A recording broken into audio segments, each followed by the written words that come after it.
ry havana malala rehetra amin'ny tompo sotra an'Andriamanitra. Anatrika ny fotoana faran'izay mangidy indrindra teo amin'ny tantaran'i Jesosy tsika. Andro Zoma tahaka izao indrindra.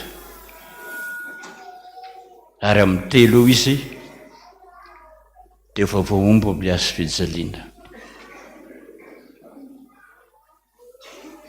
Lalana tsy maintsy nizoran'Andriamanitra izao, nikapoka ny zanany mba hitondra ny fahaotantsika rehetra. Ka na inona teny nataon'i Jesosy, raha eo nahoanany dia mafy ahy ianao, tsy niaizo azy intsony Andriamanitra. Ahatsiaro azy ry isika amin'ny salamo